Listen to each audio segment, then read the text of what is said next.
지금까지 디스크리트한 분포에 대해서 봤는데, 이번에는 뭐 개수, 횟수 이런 게 아니라 그냥 우리 키 몸무게처럼 이 컨티뉴어스한 그런 변수들이 따르는 그 확률 분포를 한번 보겠습니다. 요거 뭐 거의 그냥 그림 보면서 지나가는 개념이라고 보시면 되는데요. 제일 대표적인 게 노멀 분포입니다. 정규 분포. 그러니까 정규 분포라는 거가 아까 사례로 들 때 화이트보드에 제가 계속 그렸던 가운데가 높고 양쪽으로 갈수록 이제 낮아지는 종 모양의 엎어놓은 종 모양의 좌우 대칭인 그런 대표적인 분포가 노멀 분포입니다. 그리고 우리 사회 현상 대부분이 저 정규 분포를 많이 따른다고 얘기를 합니다.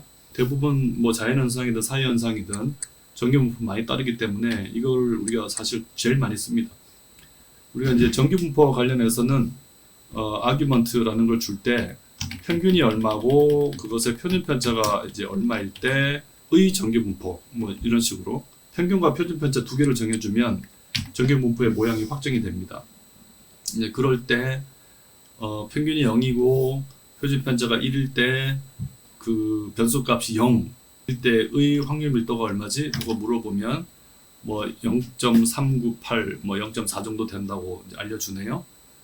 그리고 그때의 확률이 얼마지? 하고 물어보면 0.5. 그러니까 평균이 0이니까 그 0이 나올, 그러니까 마이너스 무한대에서부터 0까지의 확률을 합하면 반 정도 되겠죠? 그리고 0.5일 때의 Q가 얼마야? 하고 물어보면 당연히 0이라고 대답해주고, 저런 정규 분포에서부터 10개의 숫자를 난수로 발생시켜줘 하고 이제 명령을 하면은 이렇게 임의의 숫자 10개를 이제 뽑아줍니다. 그리고 평균을 그러면 10으로 놓고 표준 편차를 5로 놓으면은 이제 어떻게 될 거냐? 그때 그러면은 0은 어떤 값을 가질 거냐? 0의 확률 밀도는 훨씬 낮겠죠. 평균이 저 오른쪽에 가 있으니까 확률도 아까보다 낮아지고, 그 다음에 총 평균이 이제 10일 때 이제 0.5의 확률이 나오는 그때의 그 값은 그러면 얼마냐라고 물으면 당연히 10이 나오겠죠. 0.5는 평균 해당되는 거니까요. 난수를 이렇게 발생시켜줘 그러면은 이번에는 10을 중심으로 이렇게 난수를 발생시켜 줍니다. 그 다음에 이제 디노미 아까 그 확률 밀도를 구하는 거였잖아요. 그때 마이너스 이 인피니티브는 무한대를 뜻합니다. 마이너스 무한대에서 1.65라는 숫자가 뭐길래 제가 1.65라고 적어놓고 그거를 다 더해줘 하는 게 이제 인티그레이트입니다. 저게 무슨 말이냐면 아까 말했듯이 정규 분포는 이렇게 생겼습니다. 좌우가 이렇게 대칭이고 이렇게 생겼고 이거보다 좀 더 예쁘게 생겼는데 이렇게 생겼고 요 가운데가 평균입니다. 민. 그 다음에 이제 이게 얼마나 퍼지느냐를 결정하는 게 이제 표준 편차입니다. 그래서 정규 분포가 이렇게 생겼는데 마이너스 무한대에서부터 요 끝이죠. 끝도 없이 이제 갑니다. 사실은 제가 대충 그리다 말았지만 거기서부터 이 평균까지의 이 합을 구해줘 하면은 당연히 좌우가 대칭이면 0.5가 나오겠죠. 다 합하면 1이니까. 근데 그때 이 1.65까지 더해달라고 했습니다. 다시 이제 그림으로 가보면 별도로 정해준 게 없으면은 이 평균이 이제 0이라고 가정하라는 뜻이거든요. 그때 이 1.65까지 가면 이 면적을 다 합한 게 이제 얼마인가? 제가 지금 1.65라는 숫자 외우라고 지금 계속 얘기하는 거예요. 저 확률이 얼마인가 하면 그때의 확률 밀도를 다 합하면 그게 0.95가 나옵니다. 여기 0.95. with 뭐 absolute error가 뭐 얼마 이하. 그러니까 굉장히 작은 숫자인데 그 절대 오차가 아주 작은 범위 내에서 0.95가 나온다라고 얘기를 하고, 그거는 피놈 1.65를 써준 거하고 똑같은 거겠죠? 요게 지금 0.95가 95% 얘기하는 겁니다. 그러니까 우리가 흔히 95% 신뢰 수준에서 라고 얘기 많이 하는데 거기에 해당하는 정규 분포의 X값, 그것이 1.65입니다. 그래서 0.95에 해당하는 Q값이 얼마냐 하면은 1.6448 어쩌고 해서 그 1.65와 95%가 정확하게 숫자가 일치하지 않고 뒤에 좀 끝이 붙긴 하는데 대충 95%의 확률에 해당하는 숫자가 1.65입니다. 근데 이거는 지금 이게 1.65라는 것은 요 남은 이쪽 제가 형광색으로 지금 칠한 거 이쪽의 면적의 합이 0.05 그러니까 5%라는 얘기죠. 이쪽이 이제 95 이렇게 해서 어떤 두 값을 뭐 아까 비교할 때 T분포 쓰고 이런 거 설명할 때 아까 이제 이걸 얘기했잖아요. 그래서 어떤 통계량이 정규 분포를 따르는데 걔가 뭐보다 뭐 작거나 크거나 어느 한쪽 방향으로만 이제 차이가 있을 때 그때 우리가 95% 신뢰 구간을 좌우로 주지 않고 이렇게 한쪽으로만 줍니다. 반대로 이제 왼쪽으로 줄 수도 있죠. 왼쪽으로 주고 싶으면 이게 마이너스 1.65가 될 겁니다. 요 값을 주면 95%의 그 신뢰 수준에서 뭔가를 검증할 수 있어요. 우리가 계산한 통계량이 이 안에 떨어지면 기각 못하는 거고 기무가설을 여기 떨어지면 기무가설 기각하는 거죠. 좀 다르게 우리가 처음에 봤던 거는 이렇게 양쪽으로 우리가 지금 이쪽으로 갈지 저쪽으로 갈지 몰라서 양쪽으로 이제 예외를 두고 가운데를 95%로 줄 수도 있겠죠. 그러면은 이 각각은 0.25가 될 겁니다. 그래서 두 개를 합하면은 0.05, 그래서 이제 5%가 되게 이렇게 신뢰 구간을 줄 수도 있습니다. 그러면 그때 이 값은 얼마냐면 0.96입니다. 그래서 0.96을 주면 이 값이 이제 0.975, 97.5%가 나오죠. 그게 이제 양쪽 끝이 0.025라는 2.5%라는 것을 의미하죠. 그래서 우리 보통 이제 95% 신뢰구간 제일 많이 쓰기 때문에 한쪽으로만 검증하고 싶으면 1.65, 양쪽으로 하고 싶으면 1.96 이 값을 많이 쓴다. 표준 정규 분포에서 라는 사실을 그냥 대충 시각적으로 이렇게 이해를 하시면 됩니다. 그래서 우리가 정규 분포가 그럼 어떻게 생겼는지를 이제 그림으로 한번 그려보면요. 이렇게 내가 방금 손으로 되게 잘 못 그렸지만 실제로는 이렇게 생겼습니다.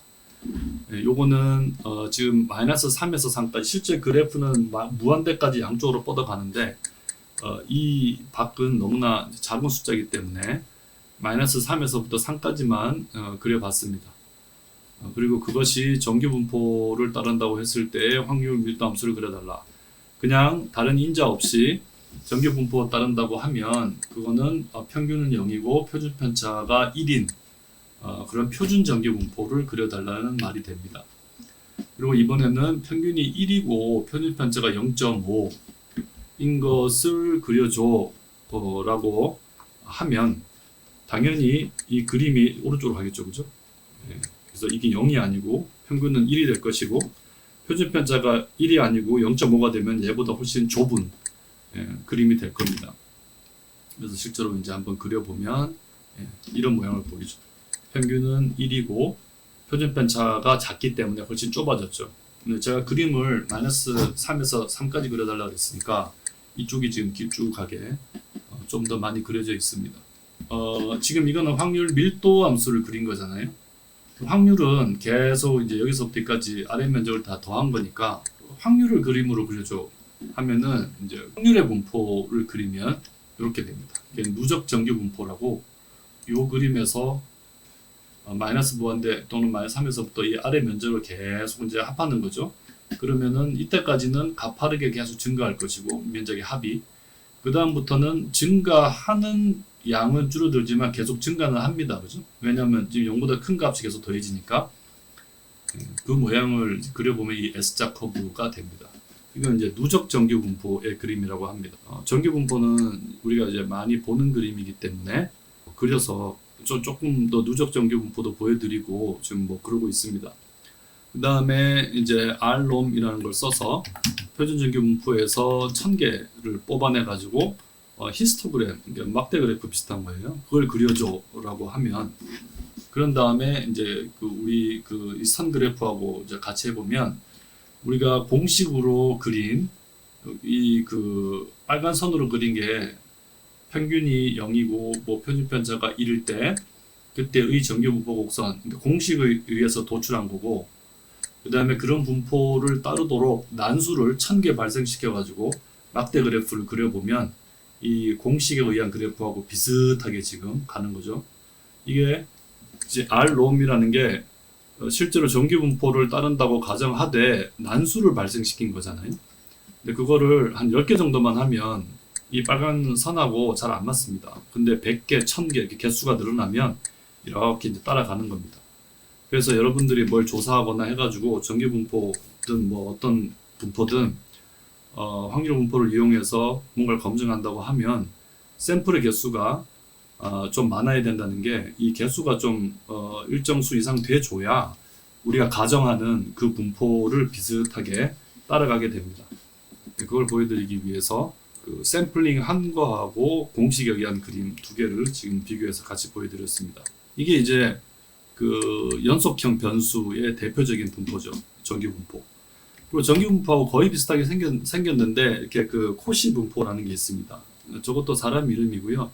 로케이션이 평균하고 비슷하고 이제 스케일이 표준 편차하고 비슷한 개념입니다.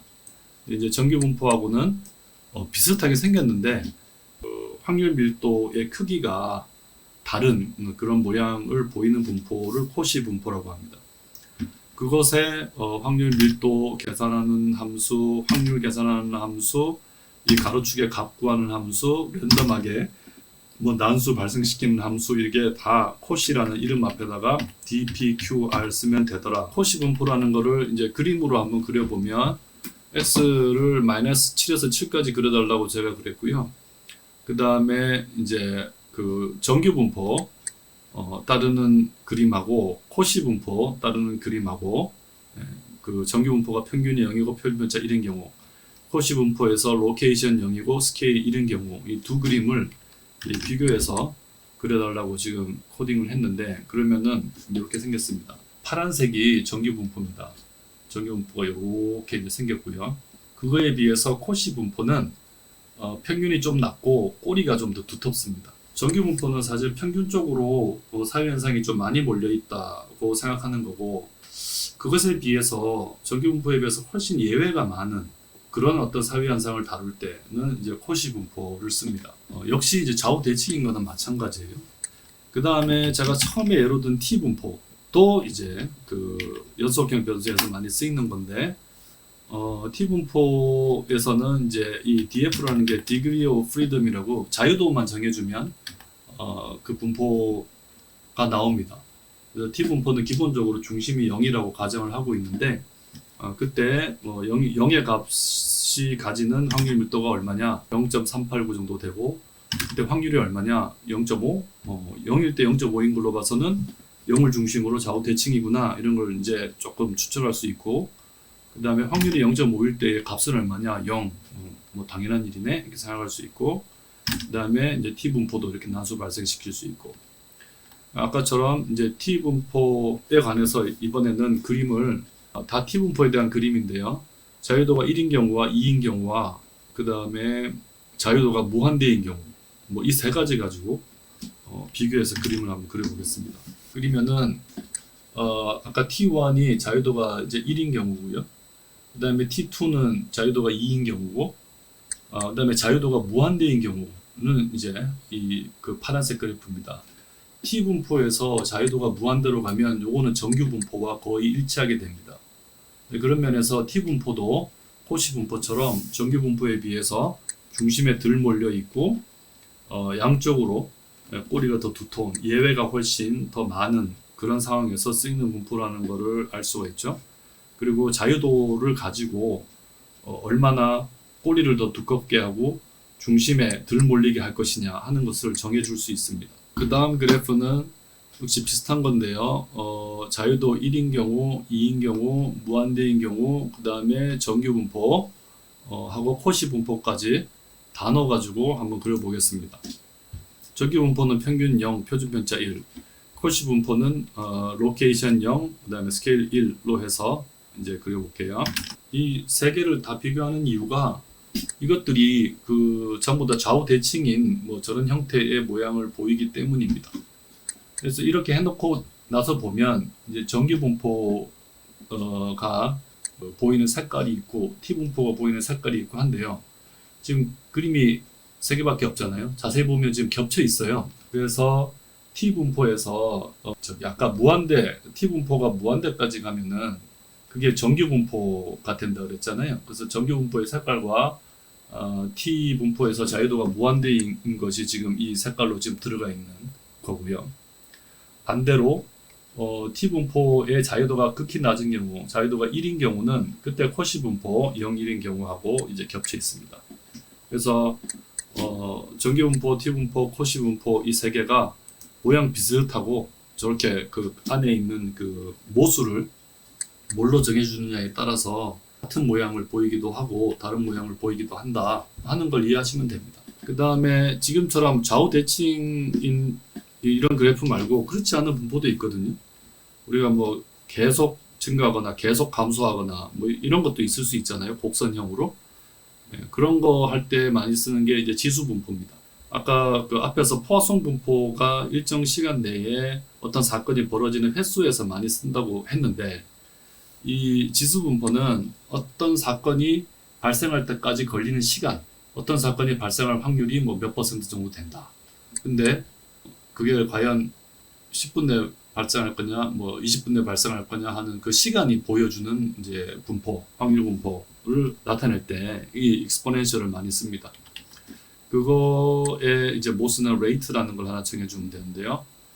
레이트가 1인 경우에 이제 익스포넨셜 그 디스트리뷰션 보면 그 확률 밀도의 값이 얼마고 확률의 값은 얼마며 뭐 그때에 우리가 관심 가지는 그 변수의 크기가 얼마고 뭐 랜덤 베리어블 생성해줘 하면은 뭐 저렇게 만들어 준다 하는 거는 이제 너무 뻔한 얘기고 이때 저 익스포넨셜 분포에서 레이트를 1, 2, 3 이렇게 값을 바꿔가면서 모양이 어떻게 생겼는지를 보면 이렇게 생긴 겁니다.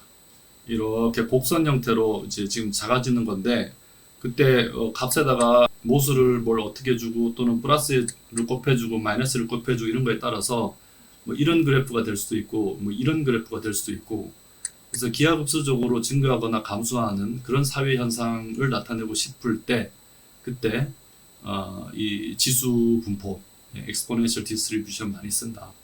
그때도 이제 그 현상에 맞추어 가지고 이 레이트를 조정해 가면서 분포를 결정하고 여기서 이제 확률이 뭐 95%까지 정한 다음에 그 안에 있냐 밖에 있냐를 가지고 검증하고 뭐 한다 하는 거고요. 그 다음에 또 뭐 F 분포라는 게 있습니다.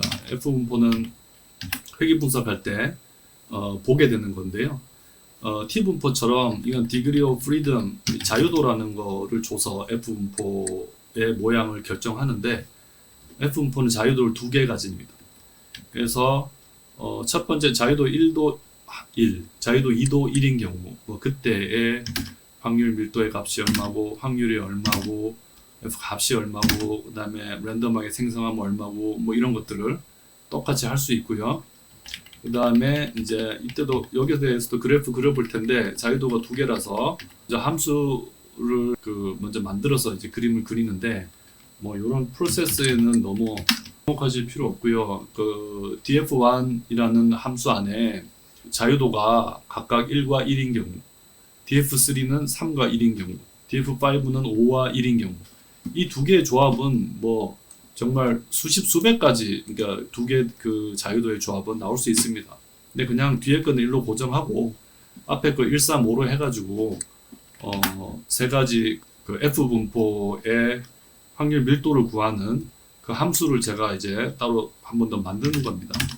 그걸 만든 다음 이제 그 함수를 넣어서 함수를 미리 만들어서 넣지 않으면 이 안에 그래프 그리는 다 집어넣으면 식이 너무 길어져서 제가 만들어서 넣는 식으로 했고요. 그거 가지고 이제 똑같이 그림을 그려보면 F 분포는 이렇게 생겼습니다. 그래서 F 분포는 이제 자유도가 굉장히 낮을 때는 익스포넨셜 비슷하게 생겼다가 자유도가 점점 커지면 약간 포화송 분포 같이 이 위에 지금 그 왼쪽이 끝도 없이 높았는데 툭 떨어져 가지고 포화송 분포 같은 모습을 보이고 있죠. 그 자유도가 점점 커지면 얘가 점점 가운데로 갑니다. 그래서 뭐 아주 커지면 이제 정규 분포하고 또 비슷해지고 뭐 그럽니다. 그 다음에 또 카이 스퀘어드 분포라는 것도 있어요.